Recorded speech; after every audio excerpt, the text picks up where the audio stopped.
immoo harka qullaa zeeroodha beekta. Arge ka ammas nan arge maaliifi singitaan ibsaa gaanii keessatti ammayyuu otoo akka daa'ima kaanii saba yajjaan hin argin otoo akka daa'ima kaanii keessi isaa beekta baddaa fiizikaala arga Oromoon keessi isaa garuu an biraati singitaan maaliifi ani ka dhoskus homaa gochuu hin danda'u keessi isaa madaa'eera bakka sirriitti madaa'eera mucaan sababbiinsa abbaa qabeenyaa jedhaniini warri keessattu jiruu isaa namni beeku itti kolfafaadha dhugaa rabbii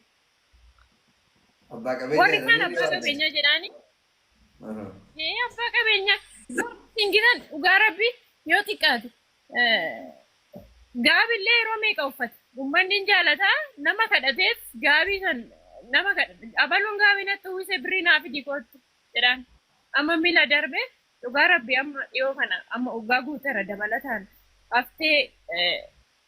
haftee biratti saadiqoo biratti namni sadaffaa nama xibabuu mootummaa jedhamu asuma sululta kana dhugaa rabbii waggaa guuteera barbaadee dhufee tasitti jiruuf jireenya isaa argee innillee nu duuka jira jechuudha. Amma argee mucaan akka lafallee hin deemne bakka deemtu konkolaataan oduu fidee dhufaa eddi deemudha waggaa jedhee isatti bilbilataa maaliif egaa hamilee isaa tuqaa jira namni konkolaataa isaatiin bakka barbaade ga'ee yoo koonsartiin jiraate dhaqee hirmaate keessattuu beekta gaafa isteeji irratti ba'ee qarshii singitan argatu suni waanuma guddaatti fakkaata beekta namatti waan guddaatti fakkaata yoo xiqqaate amma 6,500 kafalla beektaa ji'aan mana kiraa argite kanaaf waan baay'ee manni eenka duraan 4,000 teenyayyuu manni daandirraa diigamnaan dabale gatiin daandirra akka jirutti daandirraa gaafa diigamu dachaa 2-3 dabale inumaan ukkoo mana gatii xiqqaanan teenya biyya kanatti manni baay'ee qaaliidha baay'ee ulfaata kanaaf namni hedduun abbaa qabeenyaati isaan jedha deebisee singitan immoo gaafa of ilaalu armee bara akkas naan jedhani mana barumsaatii galee akkas naan jedhani bara mana barumsaatti akkas naan jedhan alatti gadi hin baasu dallaa keessaa gadi hin baasu nan egaa beekta osoo singitan tolee akka daa'ima kaanitti itti tolee waan barbaade nyaatee waan fedhiisaa akka fedhiisaa ta'ee jechuudha. Nama eessa gahu isinumtuu tilmaamuu dandeessu walaleessuu danda'a yeedaleessuu danda'a sirbin nama qopheeffate mataa isaati yeedaloo mataa isaati beekta gaafa gadi ba'e arguu dandeessu garuu immoo gadi ba'edhellee yaadu maaliif waggaa tokko guuteera istuudiyoo waggaa tokko guuteera ofiif yeedaleessaa meeshaa muuziqaa hin danda'a beeksisuu hin danda'a kennaa ajaa'iba kana baate mana sana keessa taa'aa jiru. Kanaaf ani anas jedhu nagaara dadhabeera bakka naa gamte malee ani ilmoo kiyya kana akka kadhattu miidiyaatti bahee akkas dubbachuun barbaanne bakka naa gamtee bakka mucaa beekumsa akkanaa qabu dabarsee uummata isaati osoo waan tokko jechuu danda'u har'a qabatee gaafa ta'u baay'eetti dhaga'ama hooma nanoo gadi baafadhee sirbaa naan jedha barra hooma nanoo anoo hooman sirba baafadha biyaansi. Hundi keessanuu galatoomaa isiniin jecha sheer naa godhaa bakka ilmoo keessan guddifadhaan isiniin jedha galatoomaa naa jiraadha hundi keessan. Dhugaa rabbii akka uummanni jabeessee mucaa kana bakkaan ga'u abdiin qaba maaliif osoo amma namni normaaliin tokko mucaa koo guddifatu dadhabee na qarqaara osoo fayyadu taateeti namni akkasitti hubatuu dhabuu danda'a. Mucaan kun ammoo dandeettii aartii qabaa ni beeytanii aga sadarkaa dorgeellee dorgomee badhaafamuu dhagahee ture garuu. Badhaasni duwwaa namaa gatii hin qabu yookiin maallaqa xiqqoo waan namni bunaan bitatee baatii 5 kiraayii manaatii namarraa qabatee nama jiraachisne waa hiikaa hin qabu. Kanaaf an akkuma isiniin jedhee ammaaf shifaanima isinii kenna yookiin ammoo akkuma sagaleen keessan kun uummata bira gahu isinii godha. Yaada harmee isaallee dhageettanii hubattanii hundi keessaniyyuu ijoolleen hedduun viidiyoollee waraabbattaniirtan jedhee yaada akkuma isaan jedhan sheer godhaa fi ijoollee beekamoo biraanillee gahaa fi namoota nama gargaaran dhaabbilee nama gargaaran namoota dhuunfaatii miti baay'ee biyyuma keenya keessa dhaabbilee chaaritii meeqatu jira ijoollee akkana taalentii qaban kana fuudhanii mana barumsaa keessa kiyyatti qabatee jiraachuun barbaada garuu bitta rakkatti karratti dhugaa rabbi ambar nama hojjetee bulu garuu hamma bitta beektaa maallaqa malee edaa maallaqa malee beekumsi homaan hojjetu beektaa dandeettiin homaan hojjetu mucaa kana hin argitan walaleessu. maallaqni bira hin jiraanne faayidaa qabu.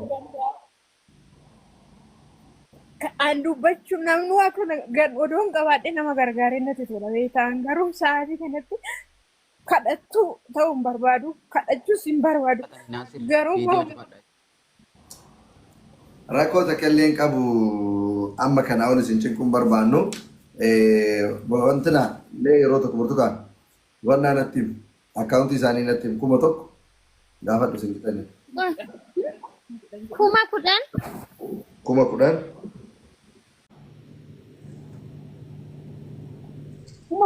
akkam nagaa jirtu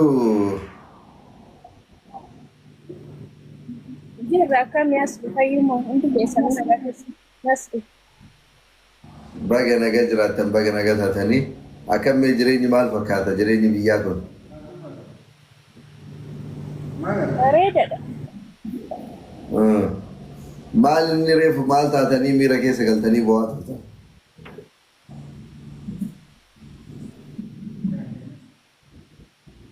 asli ani nama fuulduratti tasgabbaa yaaduma haasa'uudhaaf yaala miira keessa galinaa Mira keessa galin jajjabaadhu haasa'e buqqisi sagalee keessan ol fuudhaa miira keessa galinaa tasgabbaa yaati waan isin gaafadhu qofa naa deebisaa miira keessa galuun barbaadu. Okkotee abbaasi jala bobeeffataa yaani jajjabaadhu. Yaa maal inni mee maaltu sun mudate yaada sin bitan.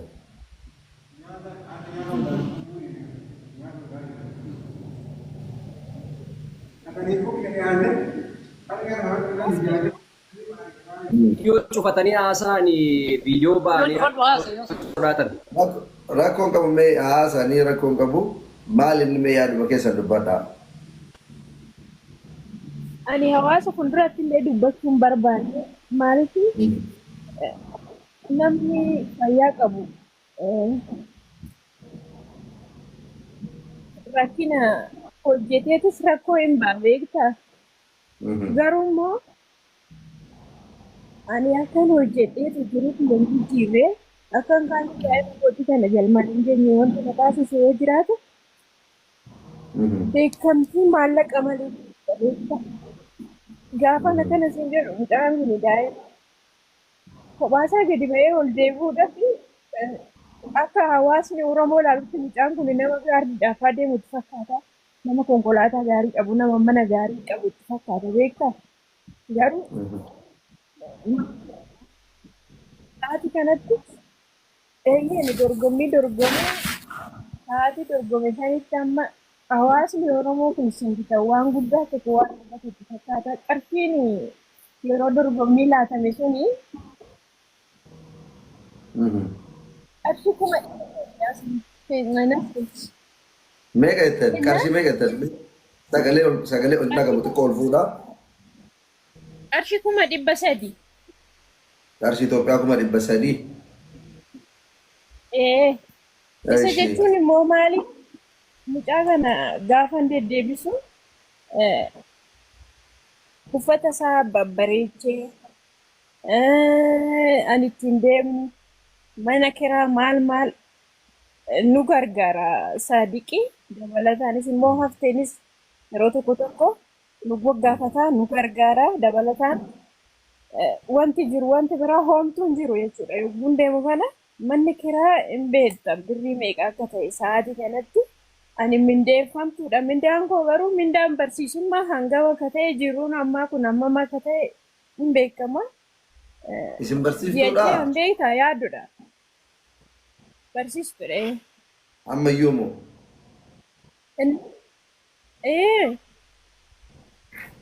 Barsiistuudha garuu kophaa koo beektaa laal daa'ima kana qabadhee hangafti isaas hin jira.